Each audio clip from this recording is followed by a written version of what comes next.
В этот раз я отправилась в Донскую область на реку Исеть. Но не на простой сплав, как я делаю обычно, а на обучение по прохождению порогов и научиться хоть немного читать реку. Интерес к порогам у меня возник еще 3 года назад, когда я прошла бурную реку на Кольском полуострове. Именно тогда я решила, что мне это интересно. Река тебя либо поколотит хорошенько, либо ты станешь с нею одним потоком.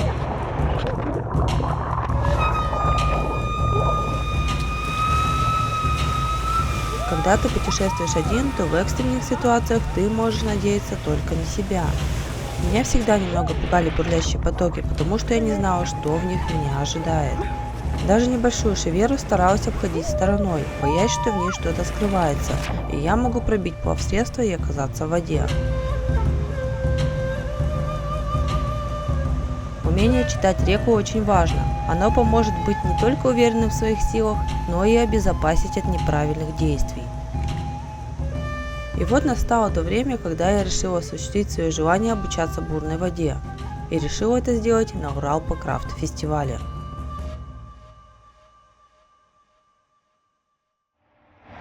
Добралась до дороги, которая ведет на ЕКБ, и сейчас жду ребят, организаторов, которые организовывают этот самый По-Крафт фестиваль, куда я собралась ехать. Урал-По-Крафт, 2026 год. Здесь мои вещи, тут всякая одежда, всякая кухня и так далее и тому подобное, мелочевка, в общем, которая весит больше всего. Здесь у меня По-Крафт мой, весло, спа-жилет, здесь у меня каска, потом обувь для порога, так скажем, для обносов. И плюс ко всему сухой костюм. Здесь у меня палатка моя, кемпинговая, большая, удобная, потому что я практически неделю буду жить возле порога.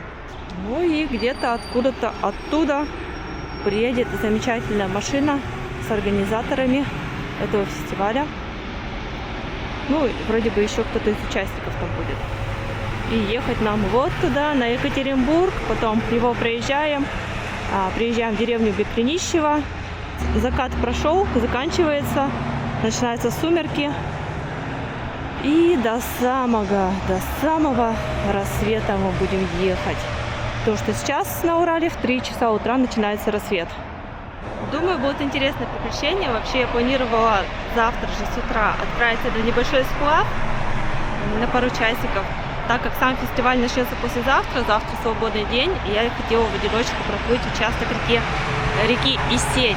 Дело в том, что у меня не будет такой возможности потом во время фестиваля, потому что я буду заниматься на бурной воде 2 раза в день, по 1,5 часа у меня будут занятия. Также есть там сплавной блок, который именно что на сплав будет отправляться, но я выбрала бурноводный блок фестиваля, поэтому для меня было важно самое это научиться проходить пороги и, соответственно, что делать, если мало ли переворот будет, если перевернуть, к примеру, первую помощь оказывать и так далее и тому подобное. Для меня это важно, если учесть, что я в одиночку путешествия совершаю. Думаю, мне это очень пригодится. Также, чтобы и обезопасить себя. В случае, если мало ли когда-нибудь пойду по какой-то реке, там будет порог, я буду не знать, как его проходить, а там всему научат, должны научить, и не только тому, как проходить, но и читать реку. Вот ребята едут, подъезжают.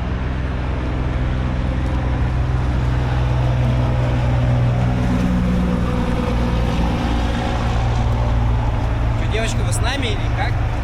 А до Ревонада везете? Да. О, у вас столько вещей. Повезло, что у нас телега. Привет. Да. Там Давай, косметика, Рам, крема. Давай, таскай, давай. Быстрее. Косметика, крема, костюм, палатки. Ты посмотри, он как на юга поехал. Погода-то жаренька. Да. Погода. Вообще жарко, да. Привет. Привет. То есть, вот ты с таким количеством вещей ходишь в автономку? Да. То есть ты себе нанимаешь, как этого человека называют? Шерп. Шерпу нанимаешь? Шерпуй. Да нет, ты что? Нет, конечно же, не хожу я с таким еще автономкой. Это то, что надо на месте на Или месте ты пока стоять. сюда ехала, каких-то туристов обнесла.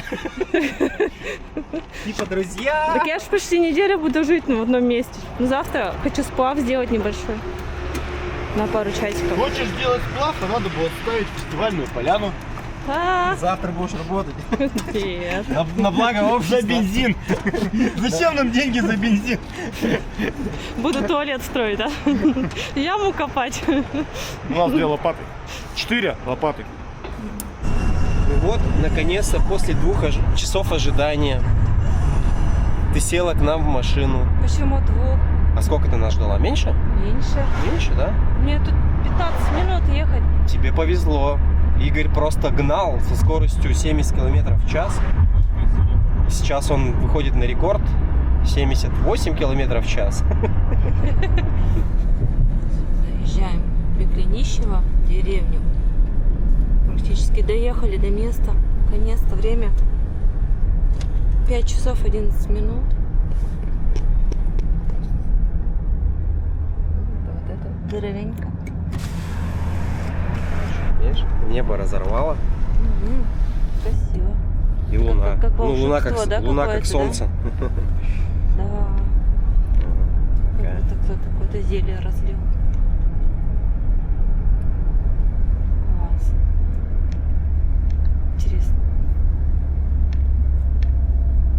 Ну, а тоже типа поближе пытались фотографировать, а так вот так вот. Это снег, да, вот тут? Да, это снег. Ну, от снега фотографировать. А там море, да? И вот и мы ебанаты. Это ваша гоп-тусовка. Угу. Ждем, блядь. Ждем вот в этой белой мгле северное сияние. 6 мудаков. Ты смотри, кто-то катамаран выбросил. Покатались нахер, ну. Какие как нам лучше ехать? Вот здесь вот едь. Здесь по центральной дороге едь. Да, да, конечно. По центральной? Вот по центральной, да, да, по центрам. Если что-то непонятно, херач по центрам. Только не останавливайся. Посмотри, вот даже это не будет. Ну, сейчас прекрасно его как в колыбельке раскачивает. Да. Как мама на ручки взяла. Главное тут не застать, не встать, потому что тут можно реально встрять. А нет, здесь нормально, короче, плыви. Все четко. Плыви. Плыви, А смотри, там вот там кто-то. плыви.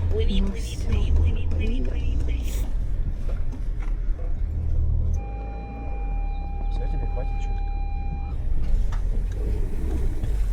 Мы верим в Аргус. Это же Аргус, да, вроде? Да, все. Оп. Ничего страшного. Поехали. Ну, я ж тебе говорил, не надо останавливаться.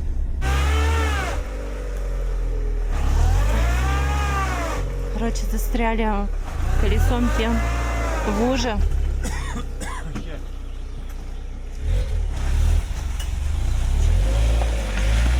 Вот, ты посмотри. Он выехал. Сейчас в эту лужу может попасть. Не. Вот, не дали Андрею поспать. Теперь он грустный ходит.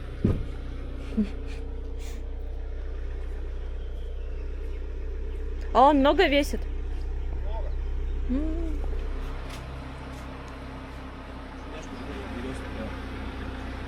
Чтобы прицеп сюда сместился на более высокое место, чтобы в этом говне копаться.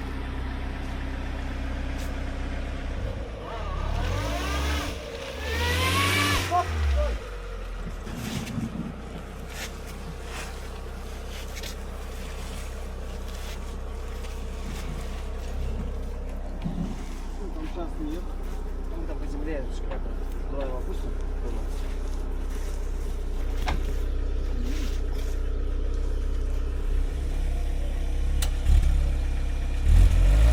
Оп!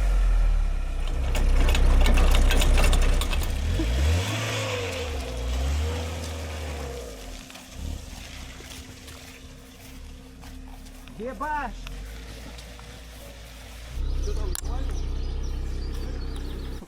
1000 комаров вышли, чтобы спить кровь. Надо бегать. Откройте, пожалуйста, эту штуку. Давайте побрызгаемся, пожалуйста. Да, мне кажется, брызгать не помогут, а вот что-нибудь типа того, что у меня... Бехеревки. А, беги, да.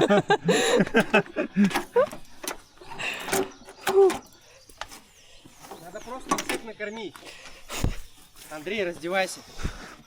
Итак, там, где машина будет сцена, я переместила сюда подальше от всех, но я думаю, что тут все займут, потому что там где-то 80 участников фестиваля будет. Здесь вот речка и сеть, там уже порог слышно.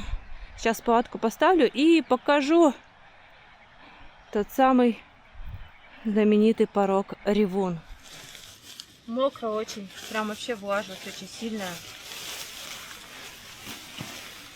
Очень сильно влажно.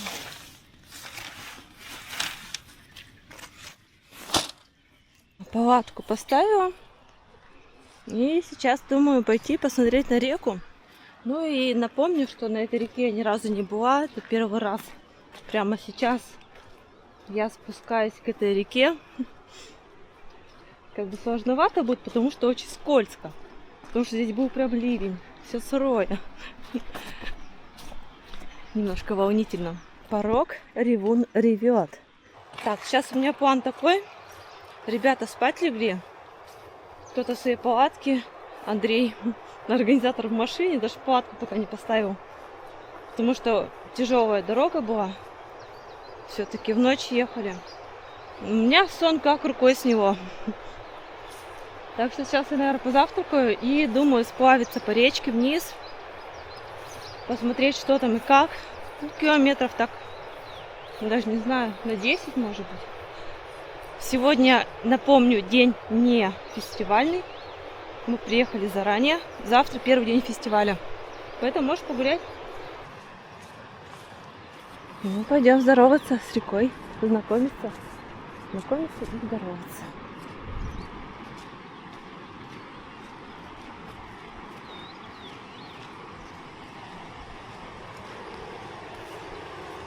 Ага, ты так понимаешь, нижняя ступень. Вот Сергей стирает одежду. Когда ребята доставали машину из грязи, Сергею немножко досталось.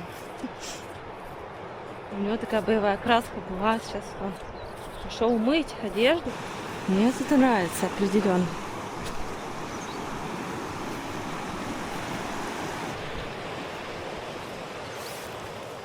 Классное место. Пока тихо, спокойно, потому что мы тут одни. И вот здесь я буду тренироваться. Групп несколько, я вхожу в третью группу горноводную. Вот.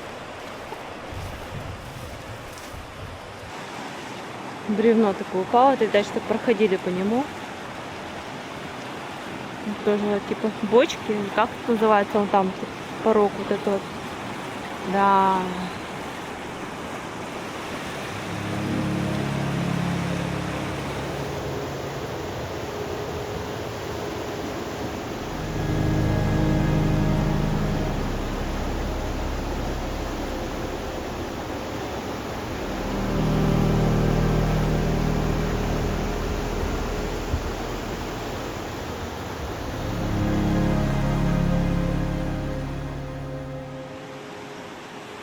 Я не видела всех масштабов. Вон он оттуда аж идет. Смотрите-ка. Ревун ревет. Это нижние ступени.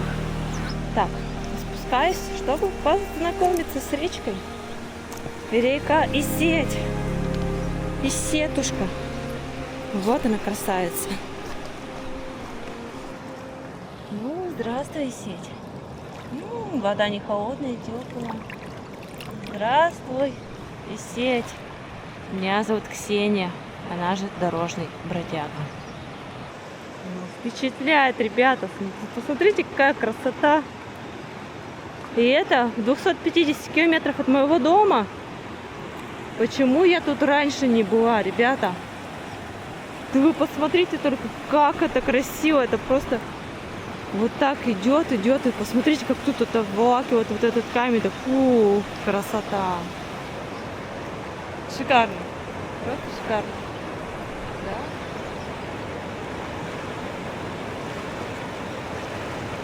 Мне нравится.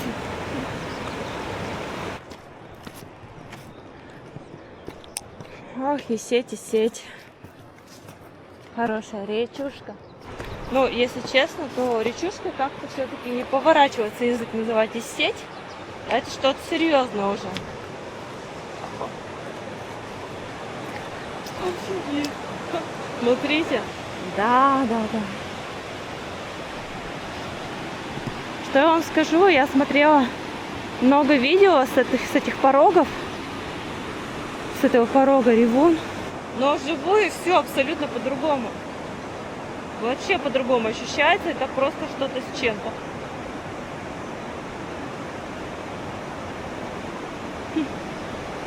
Вообще сверху вот так и так. Щуп.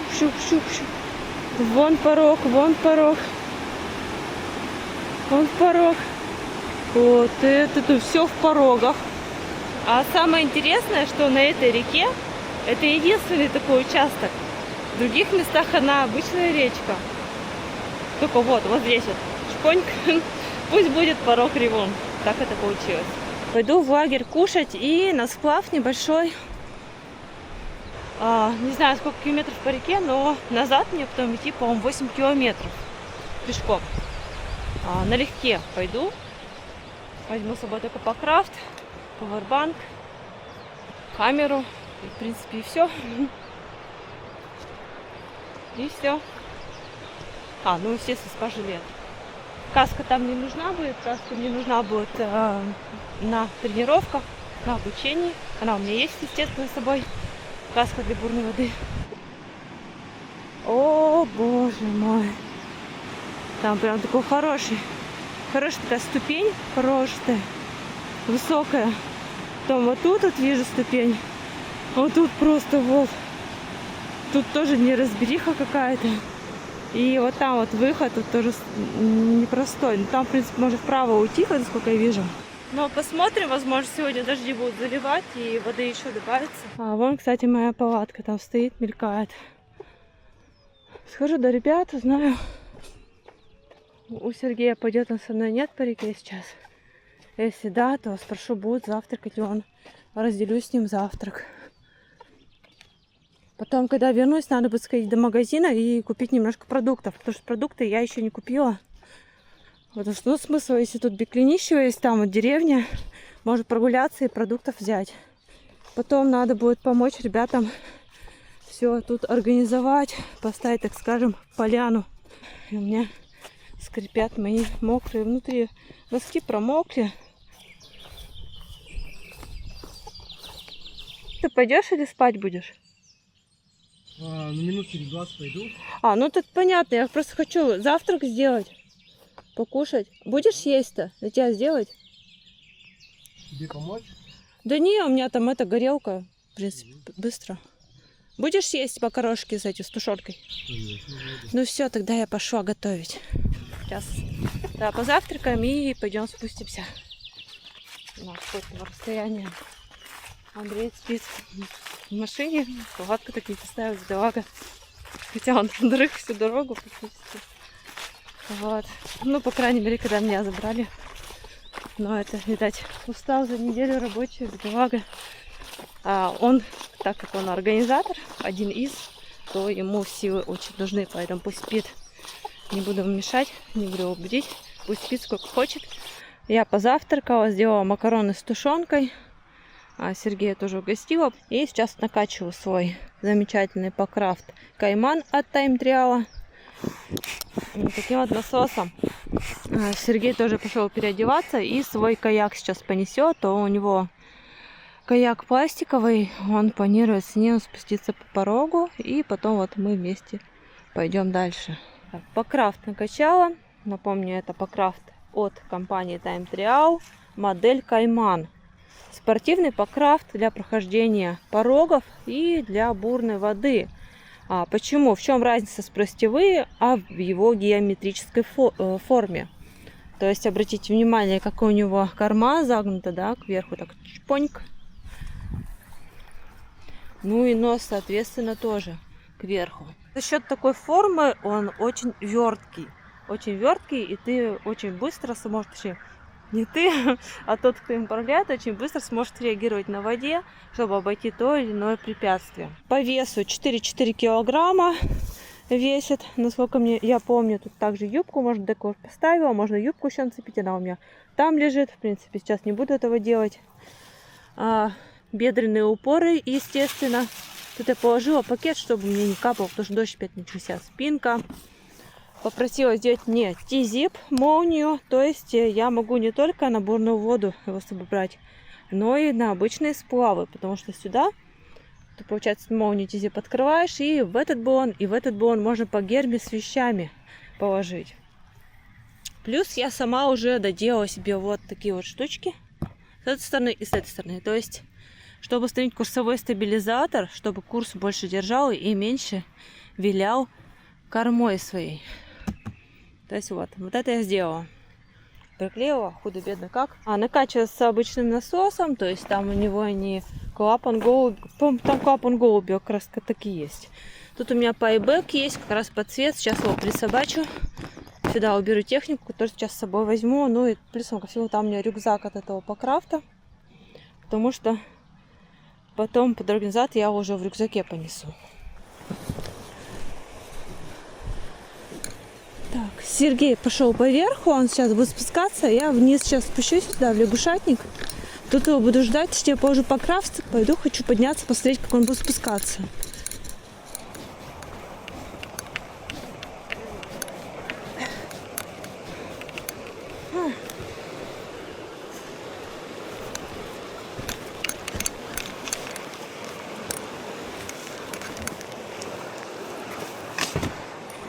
Я на месте, жду, когда Сергей будет спускаться по порогам. Блин, самое интересное, конечно, пороги там дальше.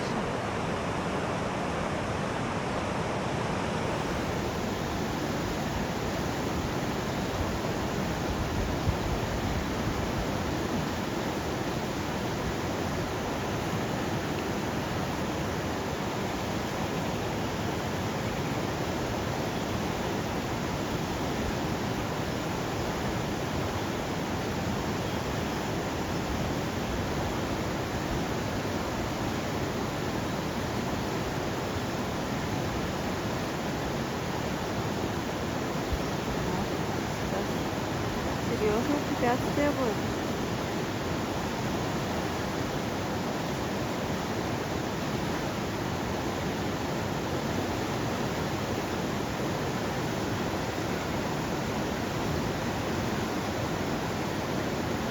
Красиво.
Это лягушатник, да? А? Лягушатник, да? Ну да, вот это нижняя секция лягушатника, и там верхняя секция есть. Ну, там обычно пляжик называют. Лягушатник здесь, да. На таком течении можно вот прекрасно учиться заходить за камушки. Да.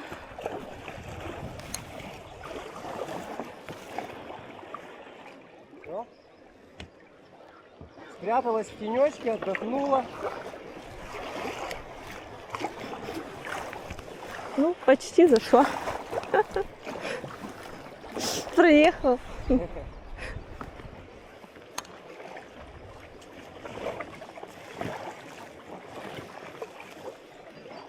Так, тут правее, да, наверное, лучше? Тебе? Ну, смотри, то есть ты когда смотришь на воду, то есть где плотный поток, он более ровный. Ага. То есть где структуры мелкие, они начинают приобретать шевелистый тип. Вот. И, допустим, вот здесь вот поток сходится и образуется волны. То есть здесь на самом деле здесь глубоко. И когда мелкое биение, вот допустим, вот как там, видишь на горизонте? Да-да-да, вижу, ага. То, скорее всего, это камни торчат.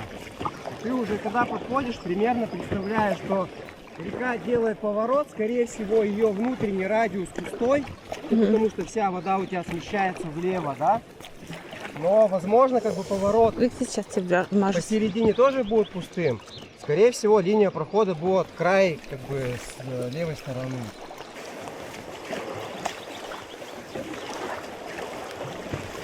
Шлеп, шлеп, шлеп, шлеп.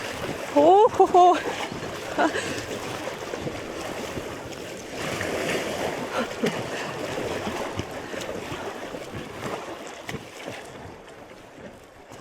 Легонько поволновала. Прикольно.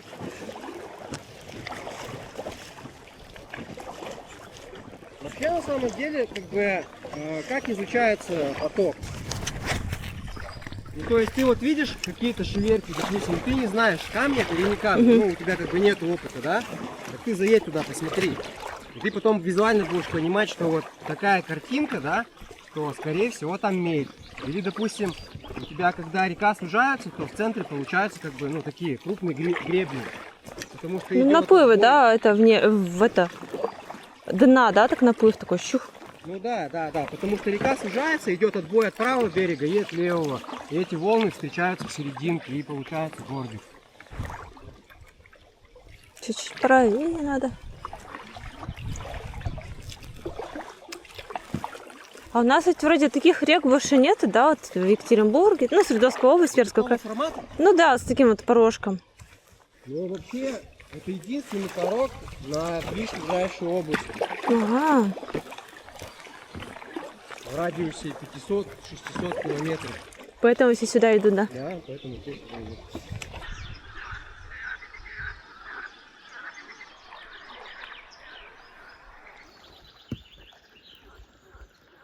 Видел? Косуля, Косуля. косуля.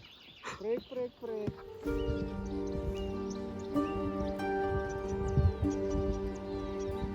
Река и сеть мне понравилась. Было немного грустно, что не могу уделить время для того, чтобы сплавиться вниз по реке с ночевкой.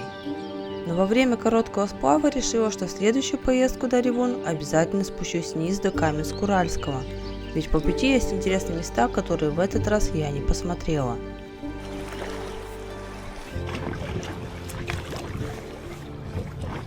Вот скажи, на самом деле это тебе удобно, да, считай, не надо ничего накачивать, да, ничего сворачивать, просто взял, достал, потащил.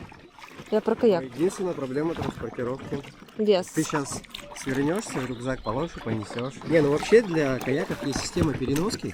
Как рюкзак, она прицепляется к каяку, и ты его на спину. А еще тележки всякие есть. А? Тележки всякие. Бабушки, да, знаешь, такие есть. Авоськи на них крепят и едут. Да, ну там система строп получается, и как рюкзак одеваешь каяк на себя, а в каяке у тебя еда, одежда, все, и пошел там через 2-3 перевала. Пришел на речку такое через 3 дня, а там воды нету. Отсосал и пошел обратно.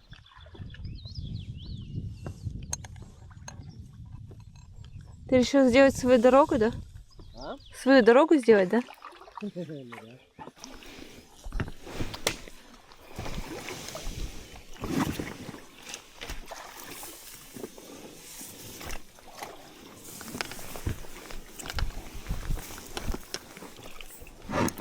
Так, все, вылезаем. Ноги отсидела. Да, блин, ой.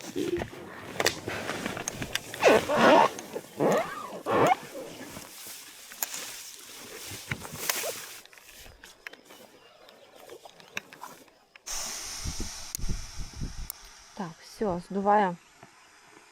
Прогулка с каяком на плече. Сколько? 8 километров? Ну, 7. Ну, 7. Ну, Ну, прогуляемся. Красота. А, все ляхи закусали.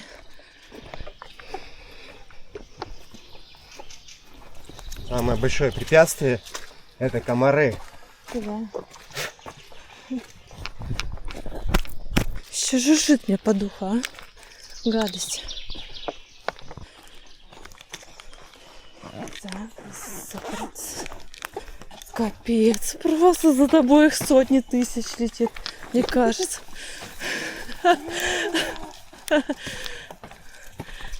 Нет, они на меня решили, по ходу дела, поучиться. Как тебе спасение от комаров? Вы знаете, дождю тоже можно радоваться, потому что сейчас нас атаковали миллионы комаров.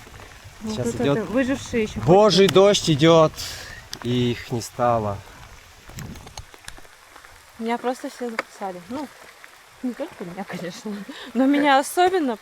Мы еще не взяли с собой средства от комаров. Подскажите, какое растение в лесу помогает от комаров? Ай! Да. Проверенное средство, когда идет дождь, комаров нет. Ну, почти нет. Да. Все, полетели дальше? Давай, пошли. Мы больше полпути уже прошли. Вот такой тропический ливень сейчас перед нами.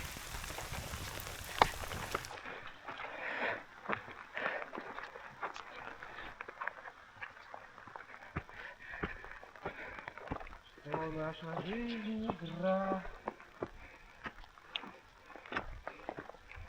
Какой-то странный мужчина, смотрите, стоит с каяком почему-то в лесу.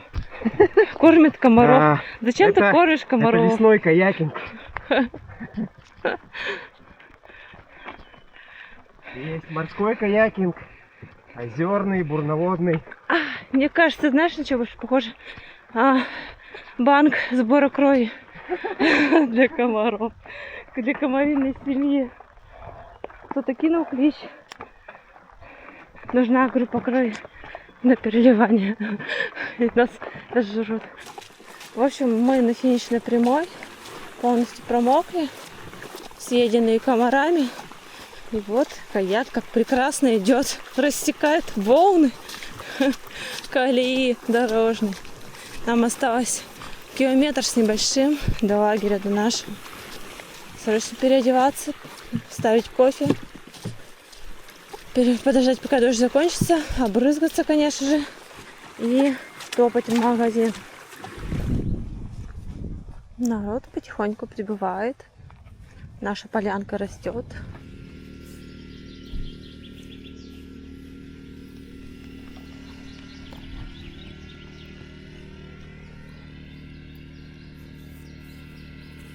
Я пришла к себе в палатку, решила поужинать. На ужин у меня будет макарошки с тушенкой. Что у меня здесь? У меня здесь просто срач какой-то. Надо прибраться.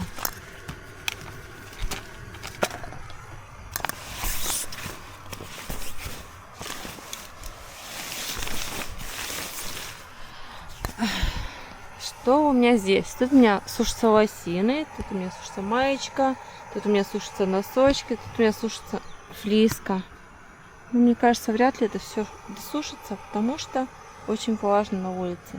Здесь у меня покрав, тут у меня мой спасик, тут у меня дождевик, там сухой костюм, обувь к нему, эти каких там, весло, тут всякое. И вот тут у меня готовка. Сейчас, наверное, чаек сначала сделаю, хочется чай попить. И потом буду готовить себе ужин.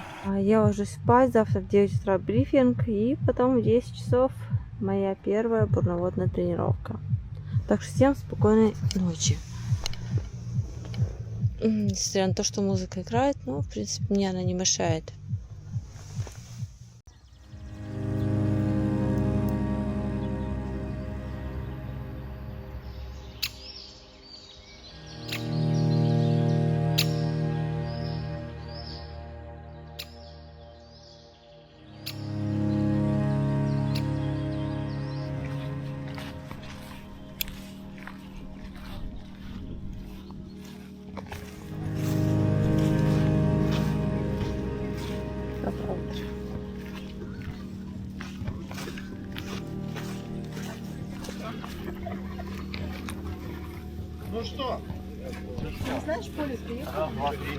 Привет. Привет. Всех остальных. Сережа Базанов, все сломалось! И все тренировки у нас будут начинаться с пляжика, как минимум. Если нет другого распоряжения от вашего тренера, то есть если тренера решат, что тренировка начинается где-то в другом месте, они вам обязательно об этом расскажут. Но по умолчанию мы все идем вот на пляж. Так, что еще вам рассказать? По сегодняшнему распорядку, по первой половине дня. У нас получается горноводные тренировки у тех, кто ВВ-блок. И у сплавных тренировок у нас после брифинга в 10 часов будет мастер-класс. Проводить его буду я. Неожиданно. Ну что он перестает работать? Реакция на тебя.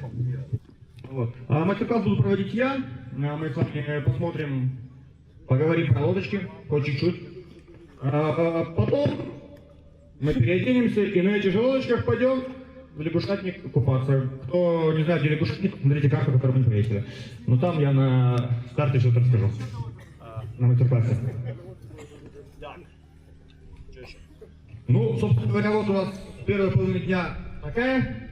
На второй половине дня у нас будет еще один с вами брифинг. Потом пообедаем и пойдем дальше. Есть еще какие-нибудь вопросы? Андрей, а что по геологии, когда? Да, фестивальный блок, простите, пожалуйста. Да, Рома Смирнов. Сейчас кто лучше всех знает, как настраивать покраски, как выбирать лодку, а я надеюсь, тут такие есть, может спокойно с Ромой прогуляться до карьера и пособирать камушки. Потому что минералогия — это интересно. Вот так Рома говорит. Вот. Я бы сам сходил, но я не могу, я буду рассказывать мастер-класс. Вот. То есть, кто все знает, у кого нет никакой активности, может смело присоединяться к Роме. Вот тоже в такой же красивой синенькой футболке. Вот. И про разговоры о камне узнать для себя что-то новое и интересное. То есть мы рекомендуем сходить всем. Можно отправить детенышей, чтобы они были заняты делом. Можно в целом присоединиться к этому всему. Ну, в принципе, я практически готова. Нужно только попросить кого-нибудь меня застегнуть сзади. Пошла я. Сейчас будет сбор горноводный круг. Все покажу. Я пошла на первое занятие.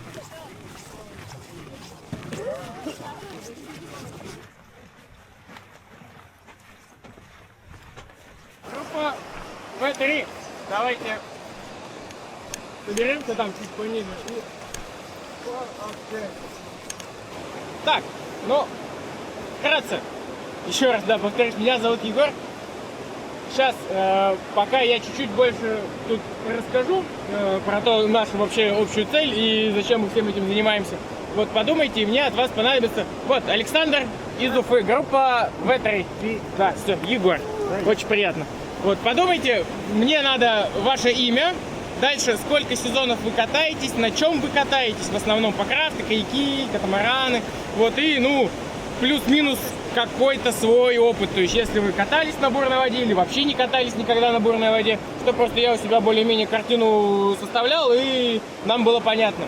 В этой чаше, то есть мы здесь с вами сделаем небольшую разминку, покатаемся. Вот, я просто не знаю, давно ли вы там, кто-то сидел на воде или совсем недавно был на воде, кто там последний раз выходил на бурняшки и так далее, и так далее, и так далее. Темляк в каске всегда подтянут, туда влазит не более 2 пальцев. Если у вас темляк болтается или туда влазит ладонь, это очень плохо. Это значит, что водой у вас шлем может вот так вот задрать в какой-то момент, и ничего хорошего в открытом лбе нет.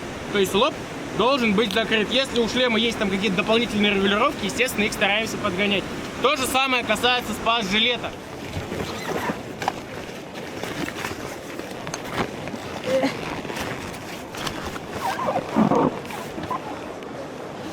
О, мой гад.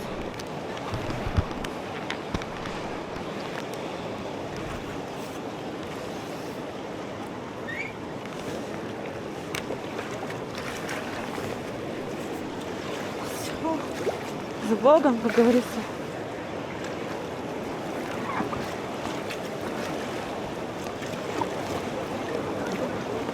О, май. god.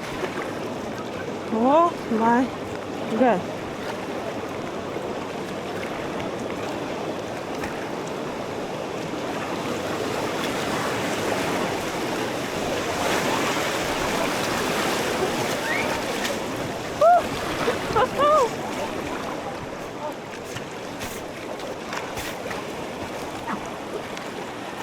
Фу. Нет, нет, нет, нет, нет. Спасите, помогите. Не уходи.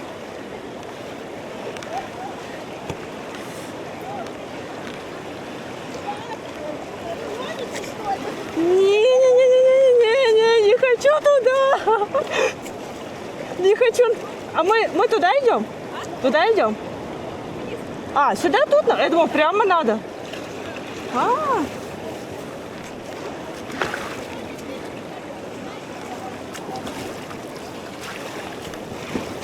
Ёбушки, воробушки. Ёбушки, воробушки.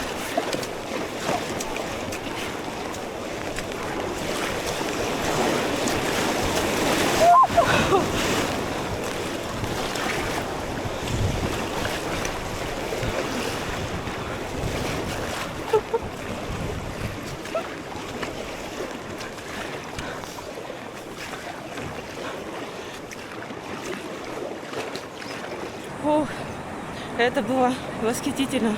Руки трясутся. 5 основных движений, которые вот сейчас тут распределитесь так, чтобы вы друг друга не задевали, но при этом меня видели. И чуть-чуть с вами пройдемся по нашим движениям. Существует 5 основных типов движений по участку. Непрямолинейное движение. Мы чаще всего очень активно маневрируем. Разворачиваемся, поворачиваемся, куда-то едем и так далее. Самое главное — это не забывать, что мы работаем вогнутой частью лопасти, то есть не тыльной стороной весла, если мы говорим про грибок от носа, а вогнутой. Весло ставится у носа вашего покрафта каяка, вы весло полностью опускаете в воду и отодвигаете. Оказались полностью на потоке и дальше крутимся. Удалось.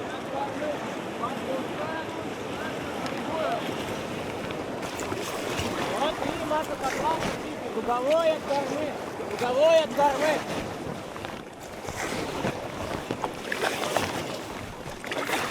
Опять-таки, тут не стоит задача поставить лодку там на 90 градусов. Стоит задача слегка приподнять борт, чтобы вот эта набегающая вода начала уходить как бы под борт вашего каяка, под дно, а не наливаться на него. Поэтому здесь, когда при выходе на поток, контролируйте свои крена. Сейчас мы с вами будем пробовать, уже народ там подрасосался, вот, делать следующее. Мы с вами будем пробовать переезжать на ту сторону. Здесь, смотрите, чтобы переехать на ту сторону, вот я конкретно говорю про ту протоку между островами, чтобы вы просто повыходили на поток на одну, на другую сторону.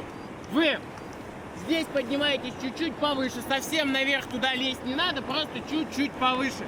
И дальше, выйдя на поток, вам понадобятся только левые грибки при пересечении потока на ту сторону. Слева, слева, слева, слева. И накренить, да, надо будет еще? Немного, да, немножко, лодку мы держим на корину. Все понятно. Достаточно там 2-3.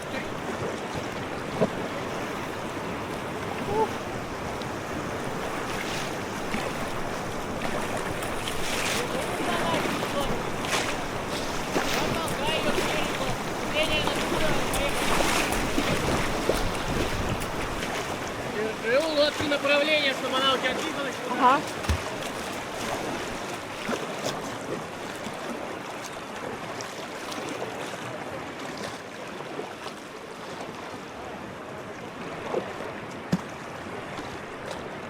Ну вот, все эскимосы пробуют. Все эскимосы пробуют. У меня не получилось одной вот это вот. Вообще не это. Получается, в теории это как бы знаешь. Да. Когда ты выходишь, Я пробую, он меня просто разворачивает меня. Он идет на поток. Поэтому приходится выравнивать. Выравнивать надо. Может, он все это?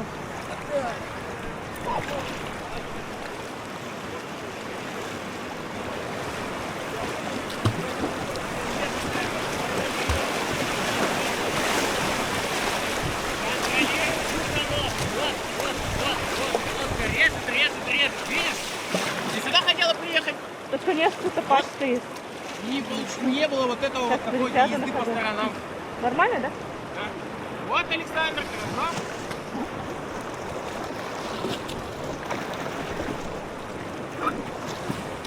Приехала. Хорошо. Итак, смотрите, элемент, который мы сейчас с вами делали, он называется траверс. Он, наверное, пришел вот из горного туризма, в общем, из альпинизма, когда там опять-таки тоже вдоль хребтов люди траверсами идут. Главная цель траверса — это, естественно, переехать с стороны на сторону. Сейчас пока так поток тут достаточно слабенький, траверс делать достаточно легко. Понятное дело, что если мы пойдем с вами наверх, где водичка уже чуть посильнее, чуть помощнее, там потребуется больше сил. В принципе, вот такие траверсы, это, не знаю, можно сказать, такое базовое основное упражнение на то, чтобы контролировать лодку на потоке. То есть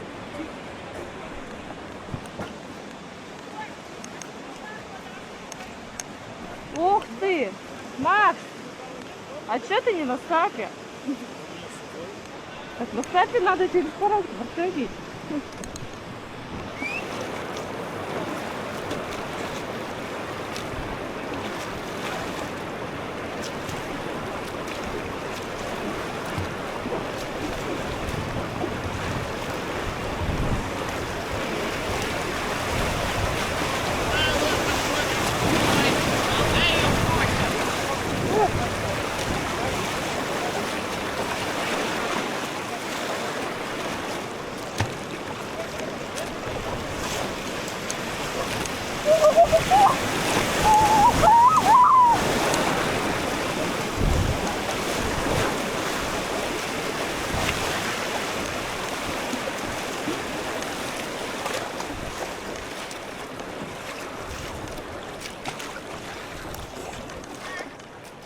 Хочу еще! Переоделась, надела свой купальник для тренировок. Вот он такой. И вот такой вот. Потому что в сухаре жарковато, но сухарь классный. Сухарь от фирмы Водогир. Водогир. Или водожир, как его в простонародье называют. Конечно, вообще хороший. Я и поплавала в нем тоже. И сейчас я хотела, так жарко стало. Я решила в панике это делать, действие. Тренировка наша закончилась. Но я решила еще по порогу покататься перед следующей. Следующая будет через 2 часа. Тоже 1,5 часа тренировка будет. Там больше вроде как мы будем изучать воду. Читать ее, учиться. Вот, собственно. Вот мой покрав. Так, там еще одна ступенька, вон туда.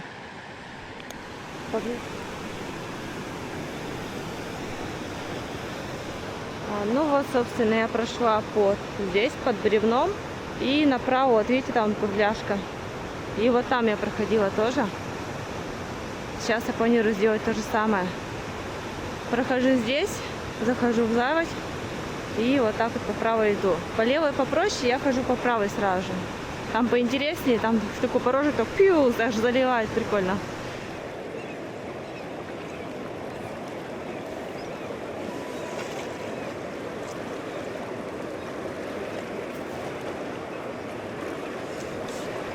Ксения Андреевна витает вперед.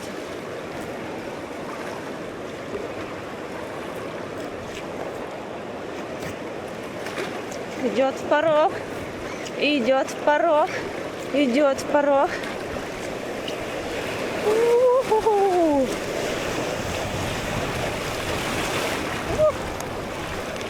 Разворот. Разворот. Разворот. Опа! Молодец. Идет дальше. Идет дальше. Дальше. Дальше. Дальше. Дальше. Дальше. Дальше. Дальше.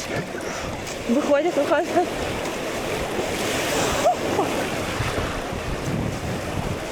Разворот.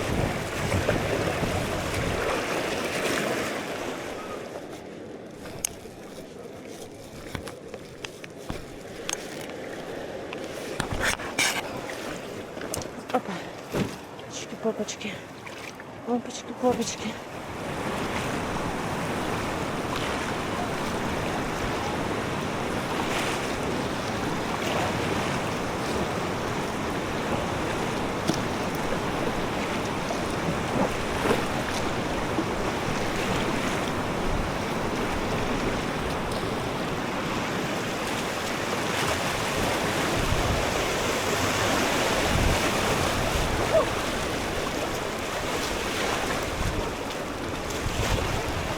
налево, я еще не ходил.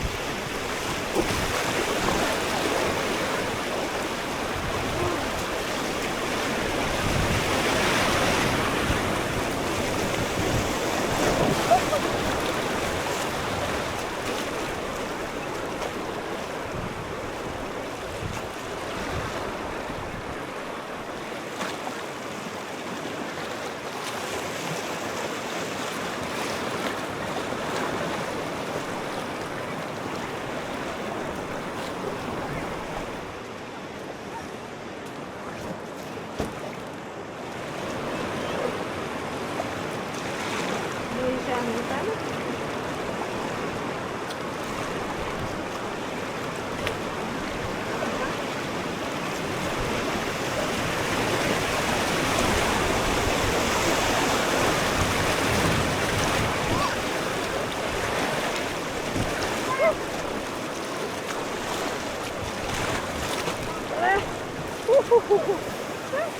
Да.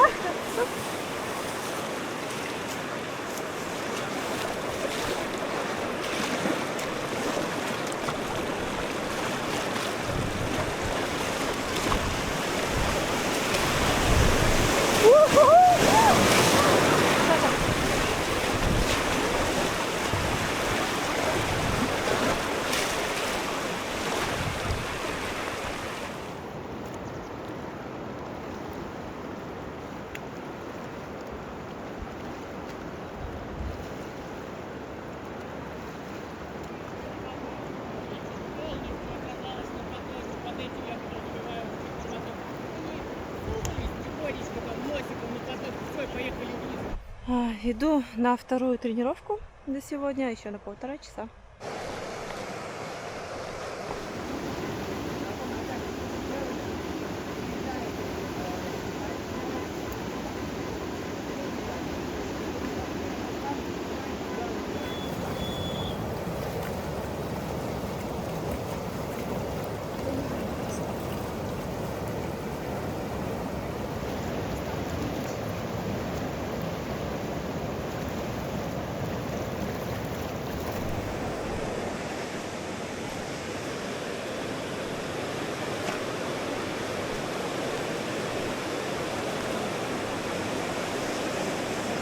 Смотрите, у нас сегодня наша вторая тренировка, она будет посвящена, если говорить, отталкиваясь от нашего опыта, который мы с утра сегодня с вами приобрели, кому у нас есть с вами сувой, есть поток. Вот, я думаю, если мы сейчас посмотрим вот на этот бассейн, вы в нем прекрасно увидите места за скалами, обычно за какими-то естественными препятствиями, где вода относительно спокойна. Улово не всегда подразумевает прям стоячую воду. Оно подразумевает место, где нет потока, где относительно спокойно. То есть вот если под скалой, чуть выше под скалой, вот как бы это все такие естественные улова. Они, естественно, чаще всего образованы какими-то естественными преградами, какими-то линиями береговой и так далее, за которые можно спрятаться. То есть если у вас стоит задача на сплаве, допустим, остановиться и где-то там подышать, подождать группу, перевести дух, делать это посредине потока, ну, занятие такое себе, вас, скорее всего, будет пускать этот поток и тащить. Для этого лучше всего подходят улова, то есть зашли в улово, встали у берега, подышали, отдохнули, собрались духом, поехали дальше. Посмотрим между камушком и вот камушком, за которым сидит покрастер на синем покраске. Мы еще увидим еще одну структуру, она достаточно сейчас не очень стабильная, но это суть своей бочка. Вот бочки образуются за счет того, что вода, тоже опять упираясь в какую-то естественную структуру, переливается через нее и как бы сливается вниз. И там образуется вот такой вот пенный вал, обратка так называемая на бочке. То есть посмотрите вот сейчас и глазами найдите вот этот пенный вал, обратку. Там, как правило, видно, что вода, она имеет вид такой горизонтальной турбулентности, и она как бы возвращается обратно, по сути своей, слив в этот. Валы и бочки, вернее, бочки тоже бывают разные, то есть это достаточно лояльно, если в нее просто носом въехать, скорее всего, ты ее проедешь насквозь. Если же мы посмотрим вот на ту бочку, которая выше камня центрального, выше Суворовского слива, то там, во-первых, очень большое падение, во-вторых, там очень глубокая бочка. Ты, попав в эту яму, в эту турбулентность, скорее всего, ну, какое-то время тебя там в ней прямо это будет варить. Вот, поэтому какие-то бочки надо избегать, стараться их объезжать, какие-то бочки можно игнорировать, их пробивать. Это тоже все нарабатывается с опытом. Сейчас мы с вами, чтобы ознакомиться с валами чуть поподробней, заедем за камушек, вот за которым мы в конце предыдущей тренировки парковались. Дальше переедем за тот центральный камушек и вот поработаем в первую очередь. Сегодня нас интересуют вот те косые валы. Поучимся на них выходить. На валу самое главное это стабилизироваться, то есть там не всегда важно грести, там важно иногда поддержать опору, стабилизироваться. И походим там кругами, попробуем с этими валами чуть поближе познакомиться. Дальше переедем ниже, и еще меня интересует вот тот вал в правой протоке, через который вы там ездили почти все, по-моему. Вот.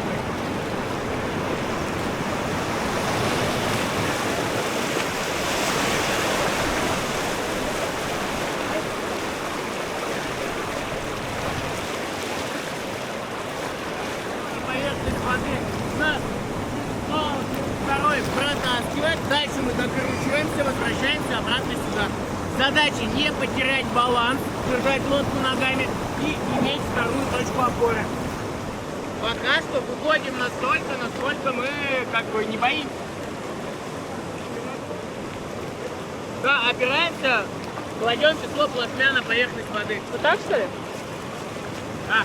Поехали, Ксения, давай, буду помогать. Вдоль скалы поднимаемся, смотрим, что там наверху, да, кто у нас не приехал. О, блин. Чисто там наверху, значит можно дальше подниматься. Поднимаемся еще. Вот начинаем выходить на поток. Давай, надо разогнаться чуть подсунуть. Выходим на поток и весло поставило слева. Во-во-во-во. Развернулась. Вторая точка опоры. Ксения, вот это не вторая точка опоры. Вот вторая точка опоры. Весло в воде.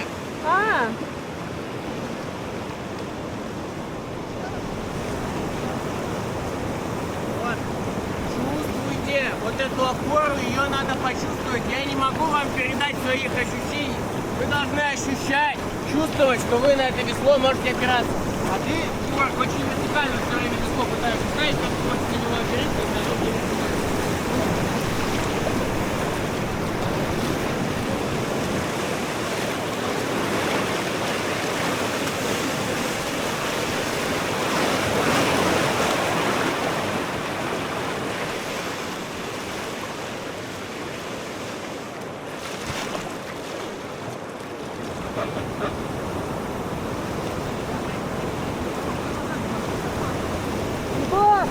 А боком надо?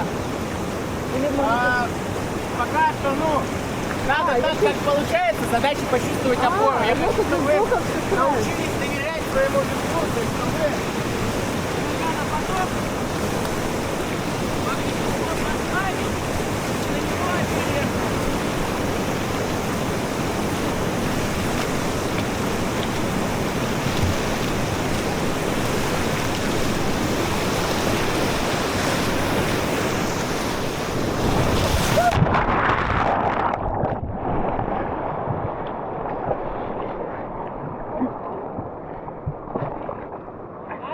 Толкай лодку.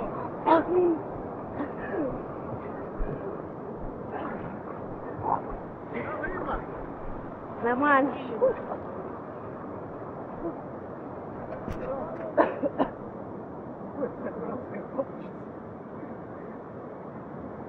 Вот меня в бочку так засосало. Хорошо.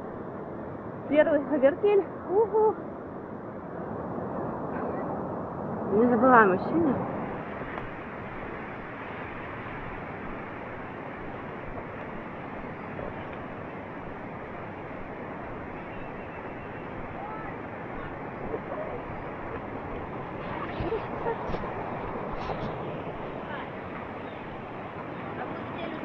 Давай иди. А что-то не получится. Я сегодня после урока первого ты только так гоняла на поэтому. Прикольно, там подпрыгиваешь еще. Можно не попасть, я не попала, я сказала. Да? Да. Ты не подпрыгивала там? Подпрыгивала, но я не по всей, не на бурунчик прямо. Посередине, но и чуть-чуть потом влево взять и фига. А влево чуть-чуть назад или Лучше чуть-чуть вперед. Там слишком шумно, если ты назад. Ой, блин, ой. Что он там? Можно? Давай. Я полетаю. А? Давай. Вот.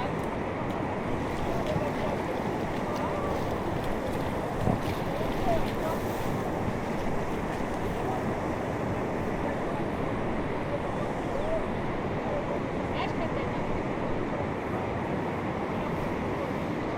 Подпрыгнула? Да.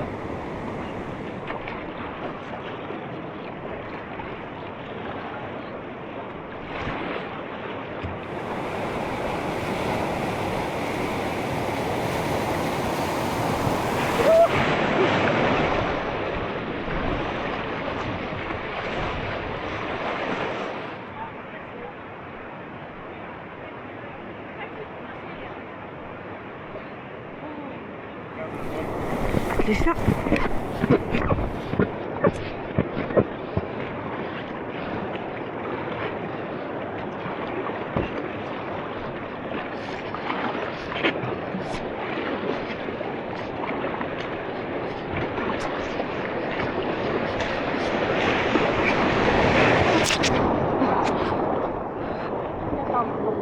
Итак, смотрите, заключительное задание. Мы с вами сейчас попробуем проехать не под бревном, не с той стороны, а мы с вами попробуем проехать через центральную часть. Вот если сейчас на нее посмотреть, там видно, что структуры там тоже достаточно неоднородные. То есть вот где парень едет, там достаточно мелко. Если сместиться чуть ближе туда, где больше вот это обратка, то там, естественно, уже бочка имеет большую силу. Вот, то есть здесь два варианта у вас. Либо ближе к нашему берегу, вот по этой скалке съехать и просто носиком вниз туда уйти. Либо попытаться ближе к той скале, вот здесь зеленый каякер стоит. И тогда как бы там надо побольше скорости набрать и бочку хорошо пробить. Я сейчас прыгну, встану там на страховку. Вот, и по очереди, вот парень тоже через горку едет. То есть если с носом вниз и у лодки есть скорость, то там никаких проблем абсолютно не будет. А расскажи, как заходить дальше, какая траектория? Если ты хочешь зайти ближе к той дальней скале, то здесь нужно выйти подальше на поток, там развернуться и самое главное не попасть вот на ту скалу, вон, видишь там? Которая торчит из Которая воды. к полу торчит, да. Ага. Она дальнюю взяла? Да. Все, прошла. Блин, она такая прям стала. Ай-яй-яй-яй-яй. Да, ее с бочку забрал. О, бочку забрал. О.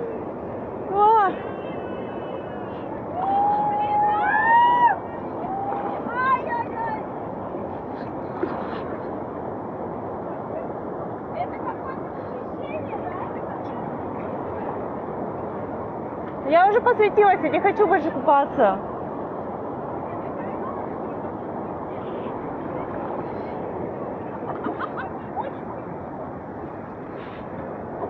Короче, я в дальний пока не полезу. Я сюда пойду, наверное.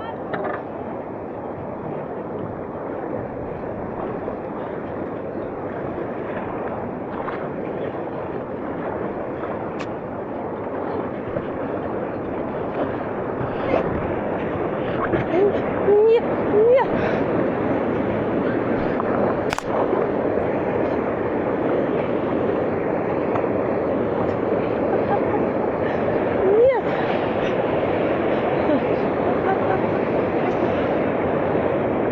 Я сюда разобьюсь. Сюда ударюсь.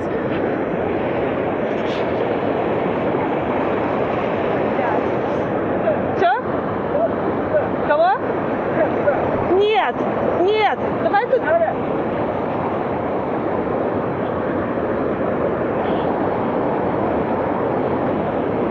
Иди назад, маленько. Чтобы выровнял, чтобы я туда пошла.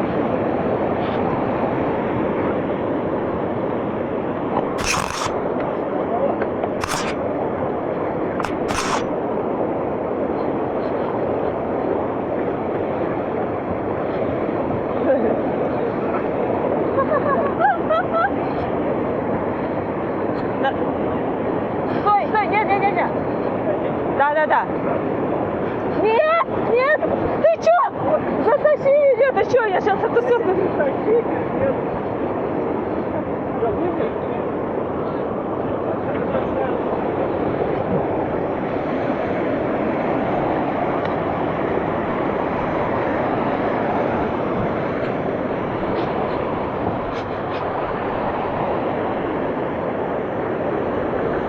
Видишь, я на эту фигню заехала, и все, меня это стало. Ну вот он говорит, оттуда надо вот перед этой фигней. Так вот, да, чуть-чуть надо было, немножко подальше.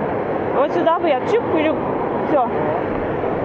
А сейчас, если бы он говорит, типа, толкай, и я сюда бы мазалась, меня бы так унесло. Видишь, он немножко по наклону сюда идет. Дальше, сейчас как я. Вот видишь, вот так Вот же было так ты бы. не хотела сделать. Я да? так не хотела делать. Это физика. Я Все, щас- я перенесу лодку. Пойдешь сюда? Кого? А? Так мне сейчас сюда спуститься надо. Ну туда, вот подай по бревну. А.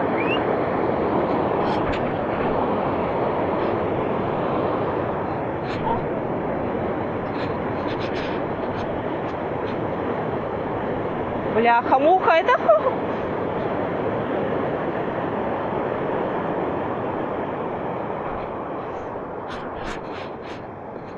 Что? А, он не туда тоже пошел. Надо дальше.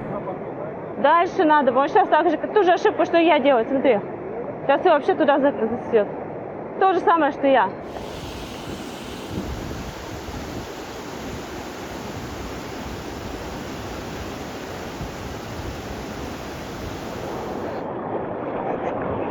Ой, прости.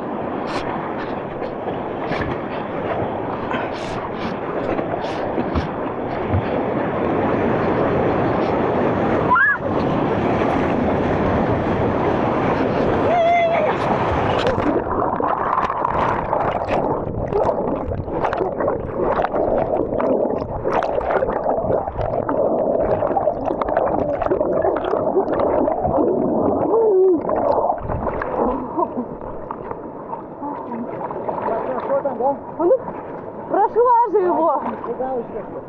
Не-не-не, чуть-чуть, когда ошибка, все, прошла же.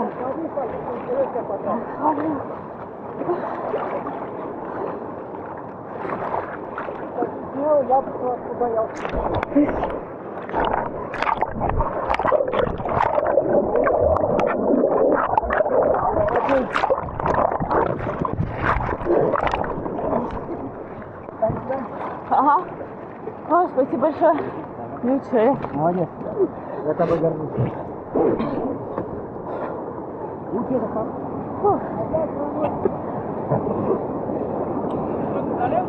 Да, наверное. Сейчас, да, вот тут камушек какой-то. Сейчас попробую. Да, нормально. Я не знаю. Ой. Давай через мне. Да не, нормально. Подержи лучше весло. Да, бляха-муха. Не, дышаться надо просто. Я нахлебалась воды, блин. Как запросто. Весло?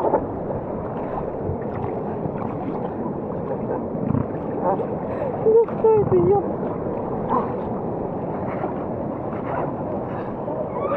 Давай. Так, не, допусти весло там. Допусти. Поедешь? Да, конечно, поеду. Сейчас, скажи.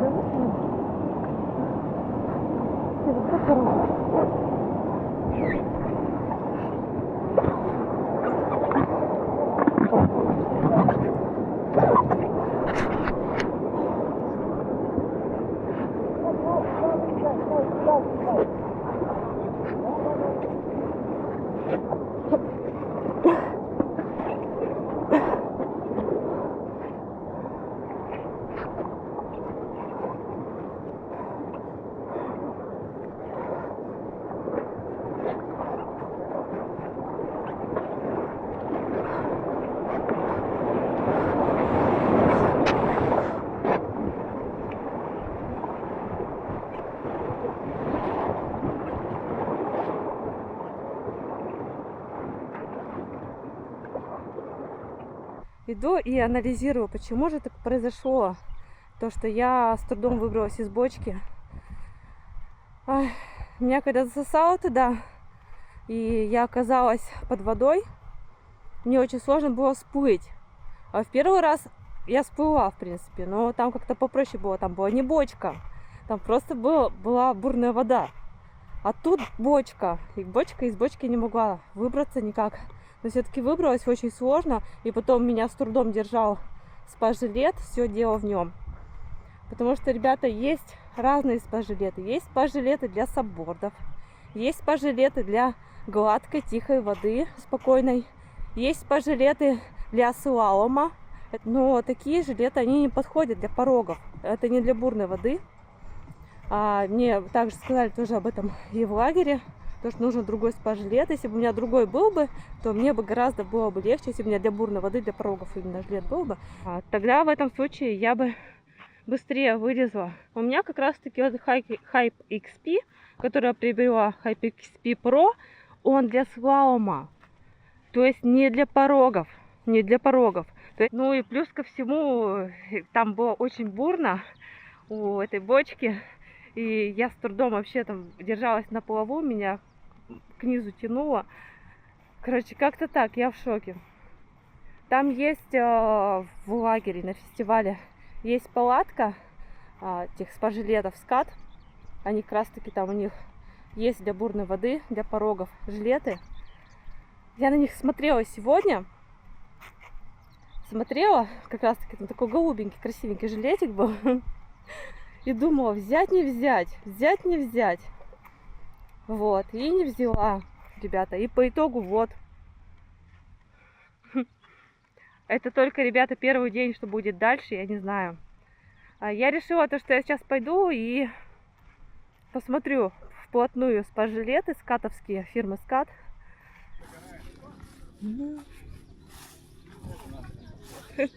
Привет, ребята. Ребята пришли тоже на фестиваль показать свою продукцию. Что классно в таких фестивалях, что можно найти как раз таки вот продукцию, которая тебе может понадобиться. Тут у них еще есть шлемы. Скажите, пожалуйста, шлемы тоже вашего производства? Нет, шлемы не наши. Шлемы мы выбираем, тестируем и потом оставляем те, которые тесты проводят. Прошли, нас устроили, и тогда мы уже их берем в продажу себе. Так, здесь как раз таки для слаломистов, да? Да. Слаломные жилеты, либо это спорт, такие кто, рафтеры, или слаломисты. Вот это сабборд жилеты. Они очень похожи, но у них есть разница. В основном это вот этот самосброс. То есть когда ты сабборд включаешь в ногу, как многие делают, это на бурной воде совсем небезопасно. А когда ты включаешь в себя, это уже другой расклад. О, кстати, вот нам тоже подарили для самосброса, да? Да, это ЧК самосброса, это ЧК, тоже наша да. разработка. Она намного эффективнее, чем шарик. Вот тут есть шарик с прошлого года, например, висит. Угу. Когда ты берешь за шарик, есть вероятность выскальзывания. Когда ты берешь за эту форму, выскальзывания, нету практически вероятности. А вот такие, получается, для бурной воды, да, именно? Да, это жилет первый каякер, это 26-й год разработка. Заточены чисто под бурную воду, под алтайские реки. Мы там откатываемся испытания именно на Алтае, потому что сами там же живем. Да, под бурную, под пенную, под серьезную воду заточены до 5. То есть здесь, получается, 3-я, 4-я категория, в зависимости от дня. До 4, Подойдет, да? Думаю, не дотягивает она. Ну, Да, весной это подойдет. прям бурно было. Подойдет, да? Вот, прикольно. Это вы экспериментировали с цветами вот эти. Угу. Это под заказ, по-моему, можно, да, другой цвет, да, выбрать? Под заказ можно выбрать либо цвет из тех, которые у нас есть, ткани, есть каталог в интернете, либо можно просто заказать номер цвета, там скидываем каталог, там, допустим, 4236 какой-нибудь цвет, это будет именно оттенок, тот оттенок, какой вам нужен. Можно сделать в клеточку, в полосочку, цветочек, то есть мы можем ткани печатать. То есть мы берем белую ткань и печатаем любой цвет. И логотип, да, тоже можно сделать? Вообще все можно сделать. Хоть логотип, хоть что. А оранжевый есть жилет? В наличии... оранжевый? Да, есть, почему нету. Давай. Есть и каякер, и гид. Допустим, гид прошлогодний 25-го года есть оранжевый. Есть и первый каякер, на вас тоже СМ-очка найдется. Сумочка. Первый каякер, да, который? Да, да. Ладно, заверните. Причем это 26-й год, это Померить с новыми надо. всеми фишками. Показываю. Это мой Hike XP для слалома. Смотрите разницу, да? И вот Scat Studio для бурной воды уже подходит. Вот тут, кстати, на фастексах есть спереди карман и сзади карман. Я взяла такой, где карман сзади. А в чем преимущество? Тут можно гидро, то есть гидропак поставить и водичку попивать. Тут выход даже есть вот под трубку. Удобно. Удобно настраиваться под себя.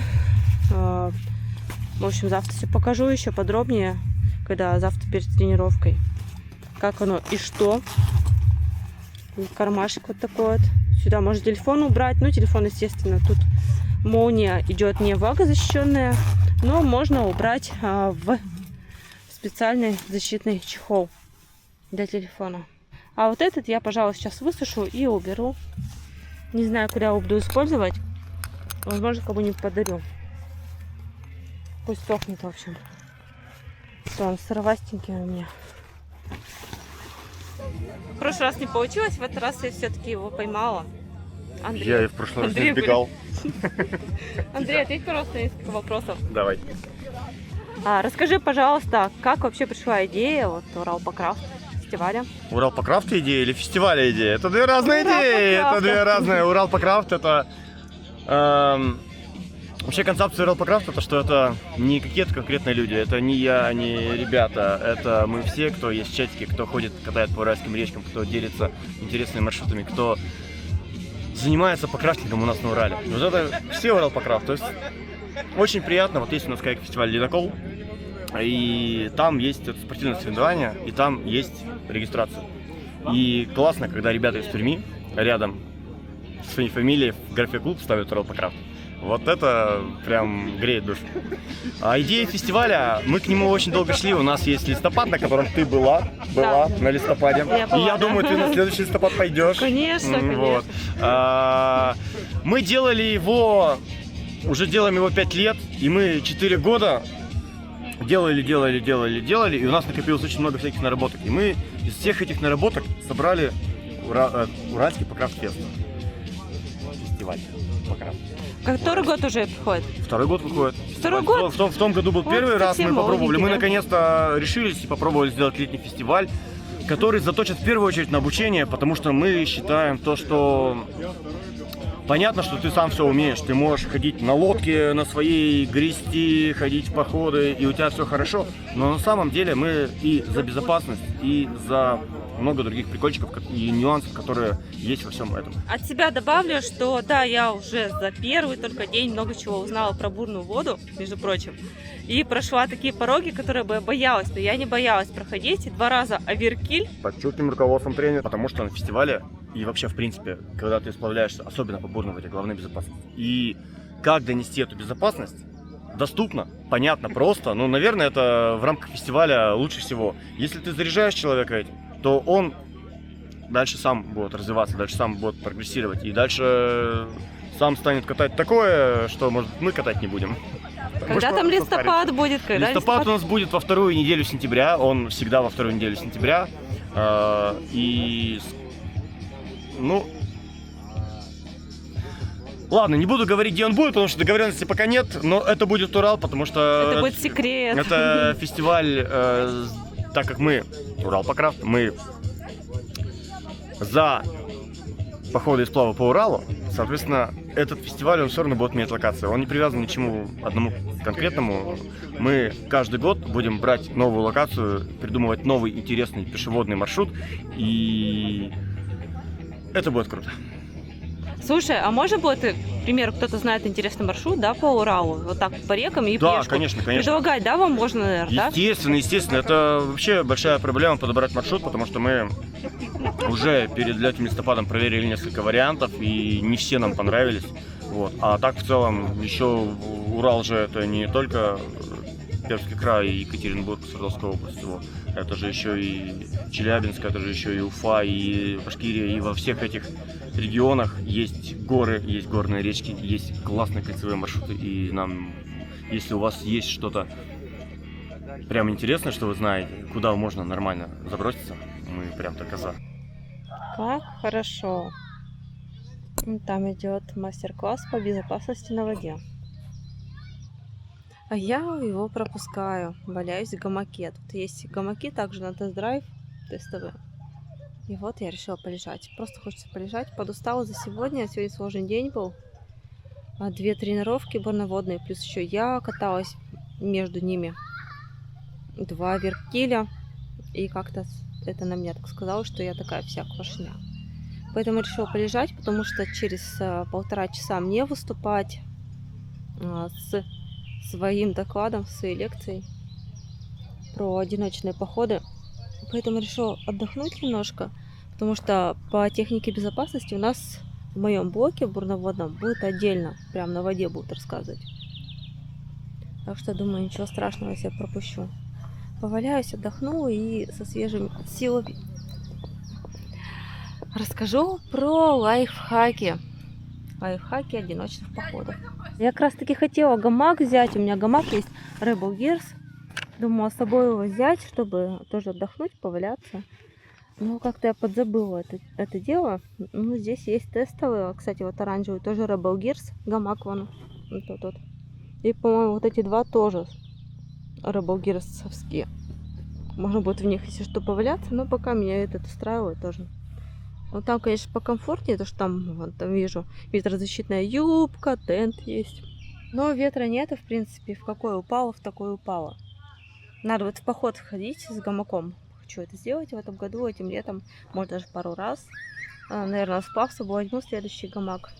Ну, насчет часовой не знаю, а вот после часовой на сплав можно будет какой-нибудь взять. А сейчас для вас выступит замечательный блогер.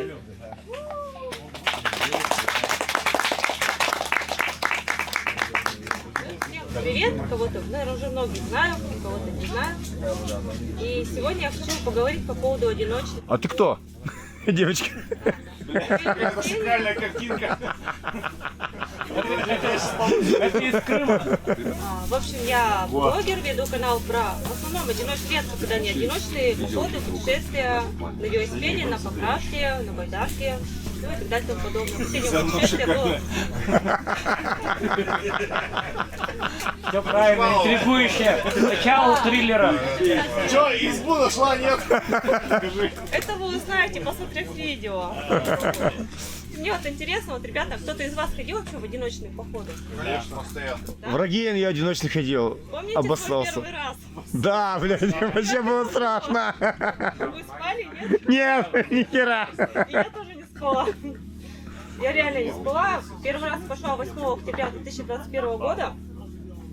Просто так давно хотелось в одиночный поход, пошла в Малевку, пошла причем в октябре, у меня был очень-очень холодный спальник на плюс 4, а там минусовая температура ночью опускалась, и, естественно, сначала мне было страшно, а потом мне перестало быть страшно, мне было очень холодно, и я спала очень плохо. В итоге я не поспала вообще, и вот эти страхи, знаете, как кто-то ходит рядом, кто-то Шебуршится. Мышки жужжат. Подкрадываются медведи. Да. Они тебя сейчас сожрут.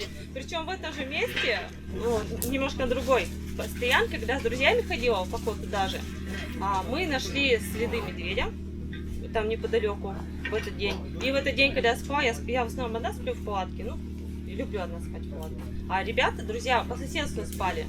И я тогда спала, практически уснула, и слышу, кто-то лапками идет рядом. Кто-то так вдыхает, прям вот тент, вот мое лицо, и кто-то вдыхает силу, дыхалка большая. Я такая, ёпа, РСРТ, вот и Миша пришел. В тот момент я просто цепенела. Я не знала, что делать. Паника сразу же, я не знаю, сколько времени прошло, но потом до меня дошло, что он знает, что я здесь, он чувствует меня. Ты правильно сделала. Есть такой совет, притворись мертвой. Вот это и произошло автоматически. Да, он меня чувствует, он знает, и он ничего не делает, значит, он хочет уйти максимально незаметно. Просто походит, понюхается и узнает. И я лежала, у меня с собой тогда были петарды, Корсар, по-моему, не помню, 10-й, что ли, какой-то мощный. Нормально. Ребята, соседи храпели вовсю. Его это не смущало абсолютно, причем мы костер тогда жгли, его тоже это не смутило. Кстати, не все медведи боятся дыма и костра. Ну так рядом следы были, дыхалка-то явно не лисья, не какая-то, прям слышно, потому что мощно прям дыхает и... Нет, я вообще не спала. И на счет 3 я просто быстро расстегнула спальник, расстегнула палатку, зажгла петарду и просто в разные стороны раскидала. Вот, обрадовались. Я подумала, да. Я подумала, почему-то я побоялась не за себя, я поняла, что Мила ничего не хочет делать, потому что просто понюхал меня и решила, не буду ее есть, наверное, невкусная. Но я подумала, вдруг его смутит храп моих товарищей, и за них стало страшно, я решила пугануть. Конечно, мои товарищи этого не оценили, там такой мат стоял, но тогда я не уснула в ночь. И я думала, чем же себя обезопасить? Какие средства нужно использовать для того, чтобы вот так вот впугивать Сигнал охотника. Да, сигнал охотника, перцовые баллоны, фальшфейер японский, который тоже используют. У нас в основном просроченные продают, там на Озонах всяких, Валберс и так далее. Это вот 3 вот основных. Они тяжелые по сравнению с сигналом. Так, ну что, сейчас покажу. Это ж надо проснуться, когда медведь. Вот сейчас всех комаров. Начнем жрать, проснется. Вот, получается, это вот японский фальшфейер. Вот он одноразовый, пускайте и горит. Ну, это я еще покажу. Я никогда не пользовалась им, он просто лежит. Ну, знаете, вот вообще медведь, он любит, точнее не любит, наоборот, неожиданностей. Ладно. Мы едем туда, и там зажгут, там как раз темно будет, потому что сейчас это напенится. И мы выявим, кто из нас медведь. Да, сигнал охотника. Так, от людей. Да, это оно. И медведь с этим, с клещем вытаскивает. Ты это показываешь, да, в фильме? Можно себя Ты что такой нескромный, Андрей? А от людей. Потому что все равно люди бывают хорошие, бывают плохие. Замечательно себе зарекомендовал перцовый баллон, называется шпага. Шпага топ. Именно струйный. Есть, получается, аэрозольный? Тоже Нет, продемонстрировать. вы тут все заплачете сразу и разойдетесь. Я все-таки... Молоко есть. Я, конечно, не готовлюсь к лекции, так Там от медведей и от людей как бы разные средства используются. Там от медведей вирус помогает, а от людей что-то другое. Да. У них Это медведь и шпага. да, можно, конечно, шпагу запускать, да, но это все равно неудобно. Отлично. От медведя есть другая штука, есть специальные аэрозольные вот такие вот, аэрозольные вот такие вот, контроль АС, антимедвежий. Прямо так? Это прям Не- антимедвежий. неожиданно. Да, он прям идет.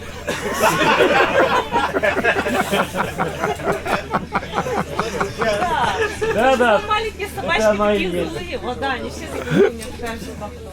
И, ребят, еще, кстати, вот все вот эти средства, если вы хотите, чтобы они вас защищали, не где-то в рюкзаке не лежали. Вот, допустим, вот этот антимедвежий, я всегда на рюкзаке, у меня лямочка, я сюда вешаю. Если смотрели мои видео, видели, как он тут лежит. Допустим, сигнал охотника у меня либо, кстати, вот он, я вообще не показала. Вот у меня кобура и сигнал охотника, он у меня тут на поясе. Ну и когда в палатке я все это расчехляю, заряжаю. Вот это, допустим, ПУ-3. Сигнал охотника на 3 заряда, вот патронтаж есть. Это не только отпугивание, получается, есть светошумовые патроны, вот они красненькие, желтенькие и зелененькие.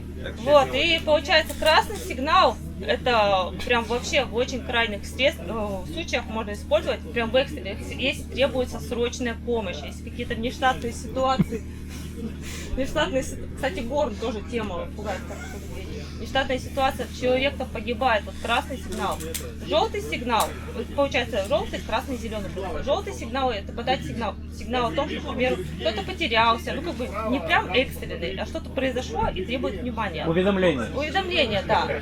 Зеленый сигнал, значит, все окей, все хорошо, или можно начать какое-то действие. К примеру, вот он скажет, подай сигнал, чтобы мы шли. Вот, подает зеленый сигнал, и все идет. Красный — это экстренный. Ну, я всегда, в принципе, только красный с собой вожу, потому что это если мало ли что, тем более я одна хожу в походы, то вот. Это от животных. Да, можем пойти побахать. Пойдемте на улицу. Ура! Фейерверк!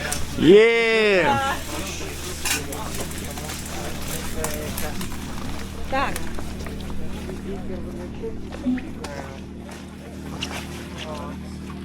Давайте сначала бахнем. Для начала, вот сейчас подождем, когда все выйдут. И куда никто не придет. Так, для начала я сделаю шумовой сигнал, который гром называется, сигнал охотника, который как раз имитирует звук выстрела.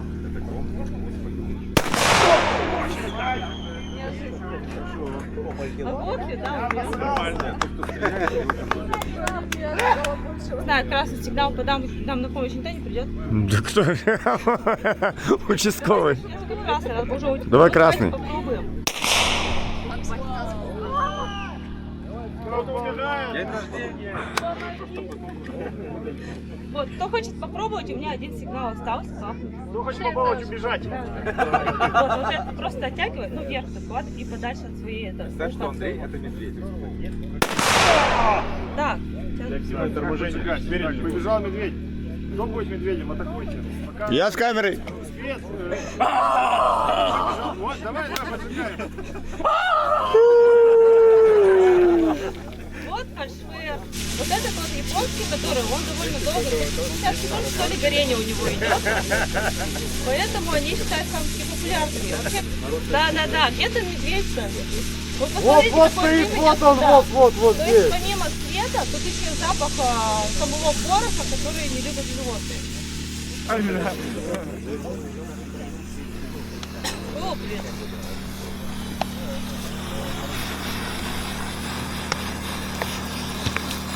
Мне кажется... О, нифига себе. У-у-у! Давайте похлопаем Ксюше!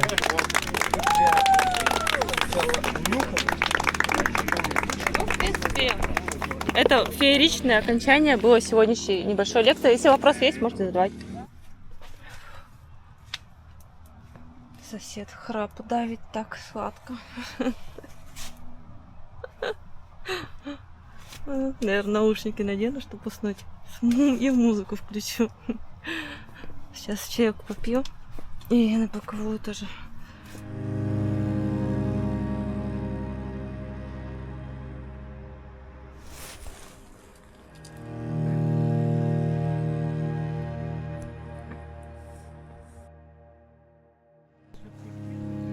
На фестивале, кроме водных занятий, были и познавательные активности. До тренировки я успела сходить на лекцию по орнитологии, где все желающие слушали и смотрели птиц, которых нам показывал Дмитрий Голицын. Только черно-белое. Так как раз можно отличить самку и самца, если один из родителей подлетит. Было очень интересно. Думаю, все, кто там был, узнали для себя что-то новое. Следующая тренировка на бурной воде была посвящена траверсу с одного берега на другой. Там я совершила ошибку и вновь оказалась под водой, но благодаря новому жилету долго там не задержалась.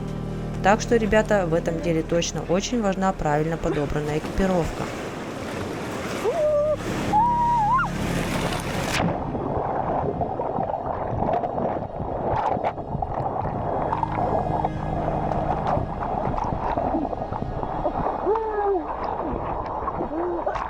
Во время тренировок я поняла, что у меня еще и весло неподходящее. Слишком мягкое для бурного потока и к тому же лефтило. Также из-за этого у меня были и частые ошибки.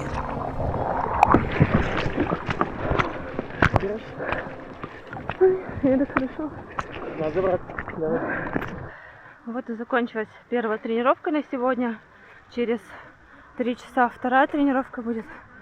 И мы еще будем пробовать в этом месте проходить, в котором меня сейчас опять перевернуло.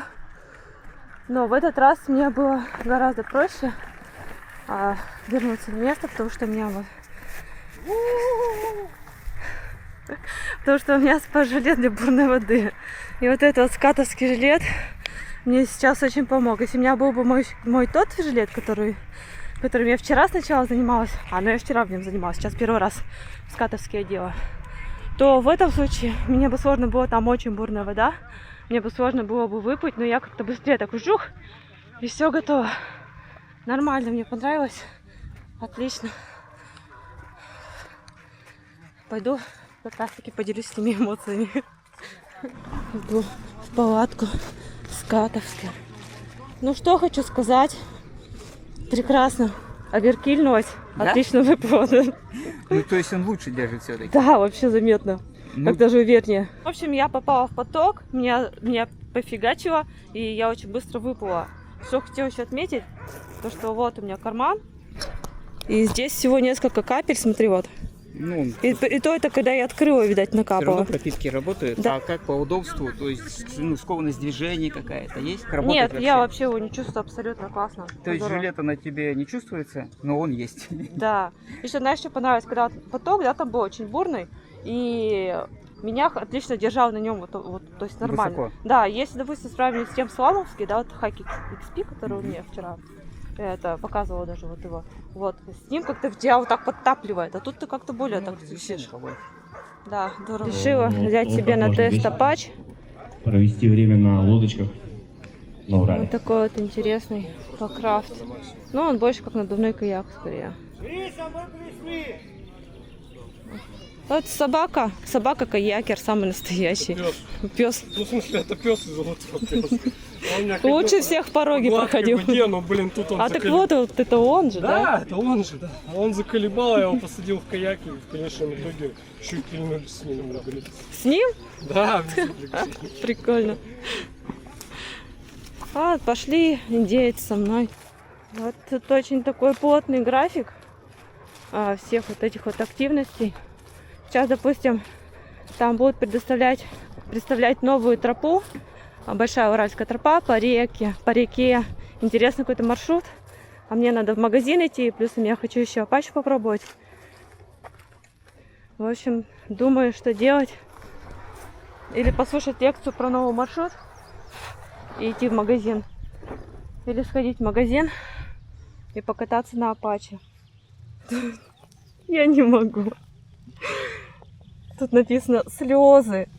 Слезы, ребята. А здесь написано боль. Боль и слезы. Что меня ожидает, интересно. Это вы уже увидите совсем скоро. А я в лягушатнике буду.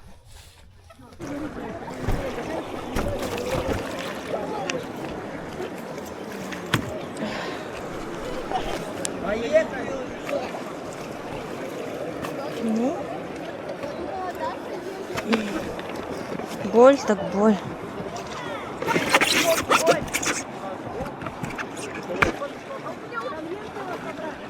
Так, ну. Сейчас юбку натянем.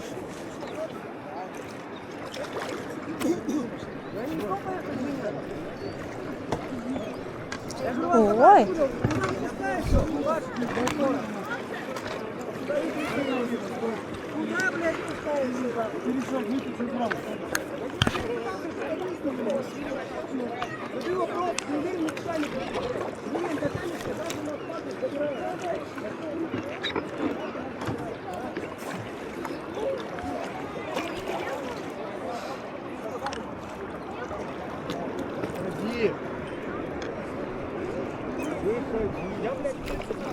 Прикольно, мне нравится. Ну, конечно, не такая устойчивая, как покрафт. Надо это почувствовать сначала. Да, это ближе к каяку все-таки, чем к покрафту. Надувной каяк.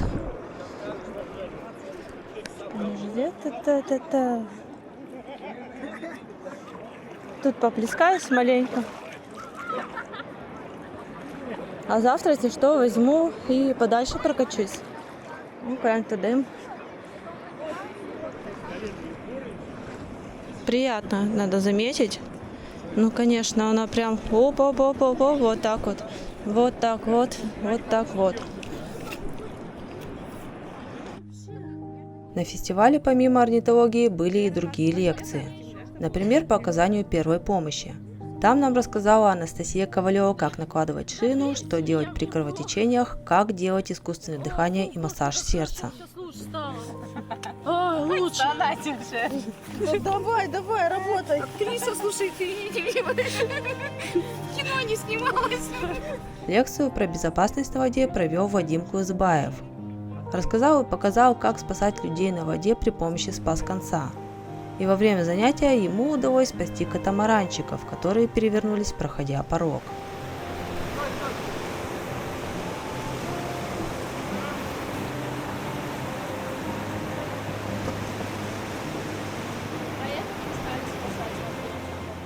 фирмы, которые присутствовали со своим снаряжением, выступили с презентациями своих товаров.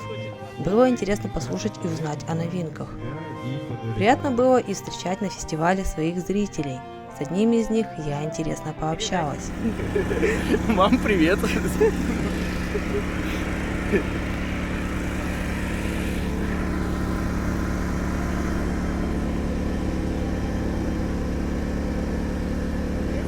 Погоди, давай еще вот так вот. Только кривая пистолет. Ну, давай вот так.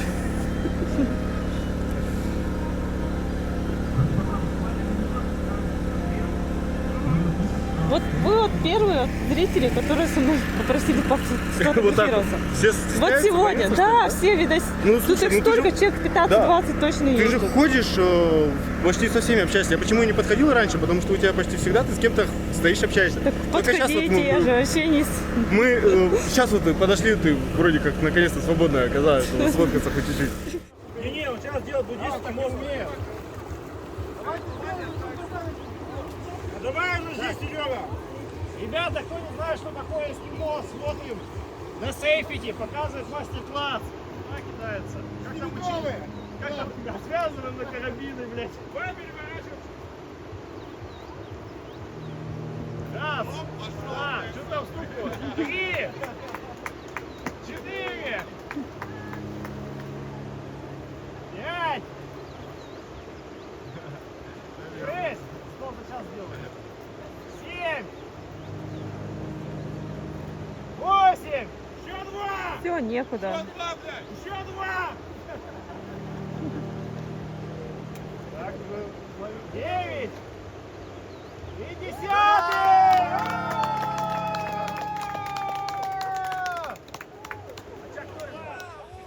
Также на Уралпокрафте было 3 соревнования.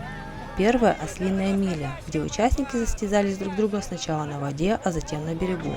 Было весело наблюдать. Давай, Макс, молодец. Ну а главные соревнования, в которых я приняла участие, это китайская и командная гонки. В китайской гонке все сразу стартуют, и когда приходят на финиш, надо положить мячик со своим номером в воронку. По номерам потом определялись по 4 участников, кто в какой будет команде на другой гонке. Давай!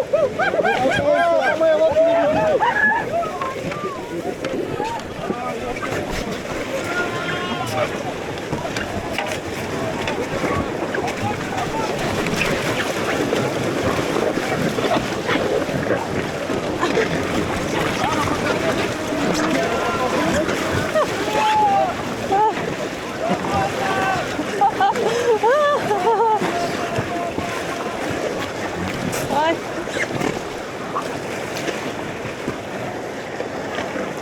Чё, блядь, тут?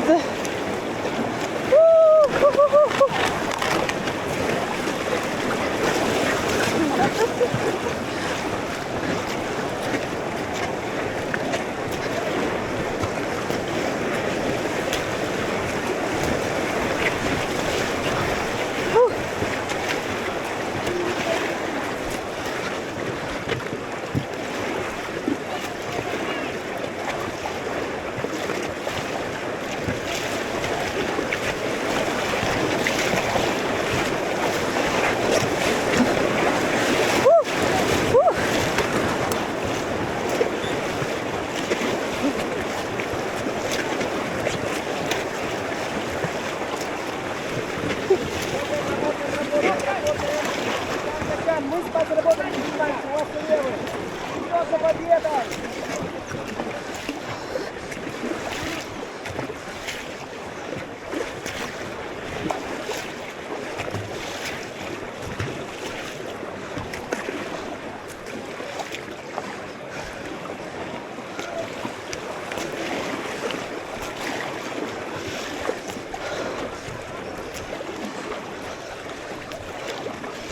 Ух.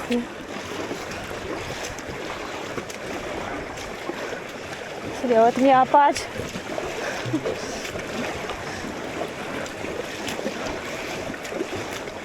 Вот, кстати, на равных идем.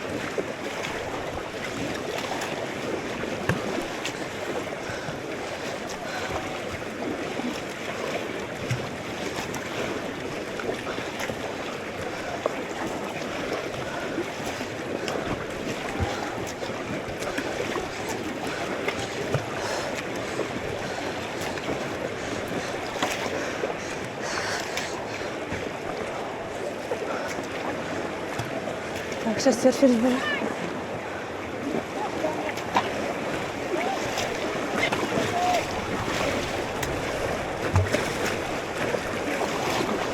Бог, как-то прыг.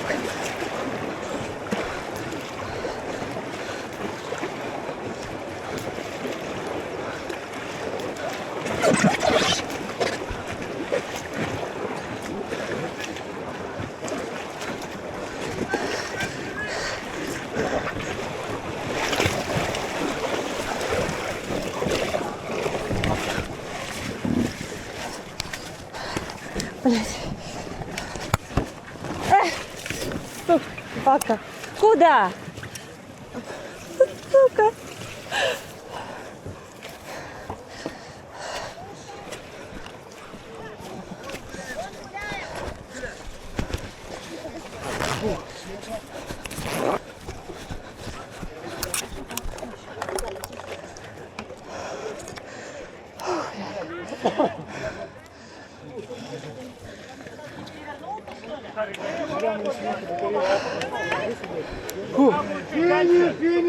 Финиш тут. Бляха, греби! Бля, я чуть не крянула, но... О! Молодцы. Сейчас попили. Сестра блогер. Правила командной гонки были интересные. Стартуют сразу по 2 команды. Первый из участников команды стартует с веслом 4-го участника и быстро по воде идет до камня, до которого надо дотронуться. Как только он дотрагивается, 2 других участника команды, 2-й и 3-й, со своими плавсредствами идут на воду, и на плаву надо поменяться покрафтами. Далее они плывут до того же камня, делая касание, и через буй возвращаются на берег. Как только первый участник команды с веслом возвращается на берег и обратно передает весло 4-му участнику, а в своей команде я была именно этим участником. После получения весла мне надо было идти в воду и делать эски-матрас. Это надо перевернуться в лодке и залезть в нее на воде обратно. Далее двигаться к камню, касаться его и через буй идти на финиш. Каждый из участников команды по окончанию своего действия со своим веслом должен встать в один покрафт.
Не торопись, обойди, все хорошо, ты молодец. Вот и вставай, мальчик. Весло возьми. А мы здесь стоим, да? Смотрим на камень, по касанию камня старт следующей пары. То есть он сейчас жмякнет камень и может эти пары меняющиеся выходить. Выйти можете, чтобы вам иначе камень не видно. Вы не видите, когда начинает этап? На. Все. Спускайтесь на воду, чтобы вы видели. В воде не надо спускаться, отсюда смотрите. Чтобы видно было, как камень. Камень вот. Сюда можно спускаться. Все, давай.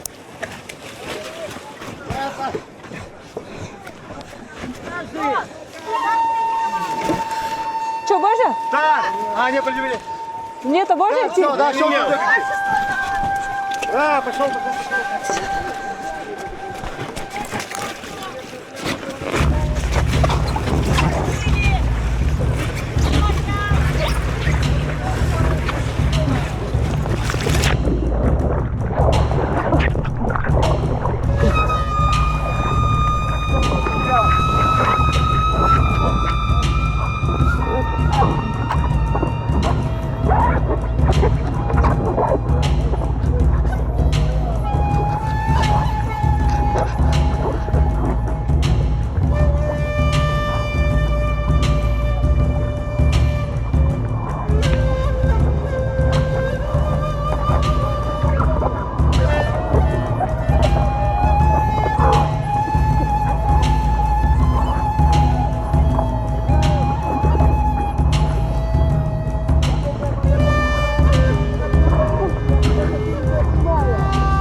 Блядь, да что такое? Давай. Вы еще первый, что ли? Нет. Моя команда не победила, но никто из нас не расстроился. Здесь главное не победа, а участие в интересном состязании. После подсчетов началось награждение участников, после которого было закрытие фестиваля. Приехали, а дело, что вас еще тут не было, которая была среда. Нам очень хорошо помогли два участника фестиваля. И мы тоже хотим их наградить. Это Чопан Алексей и Ксюшин Видно.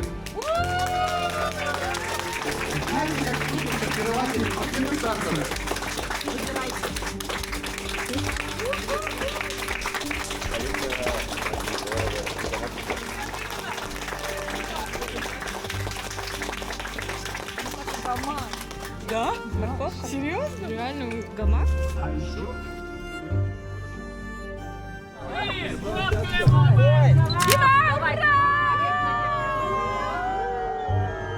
Урал-Покрас-фестиваль – это необычное мероприятие.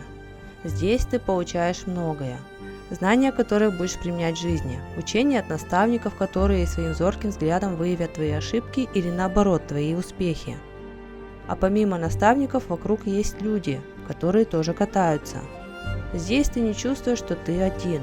Всегда найдется надежное плечо, которое подстрахует или поможет во время пребывания на воде, даже если вы до этого никогда не общались.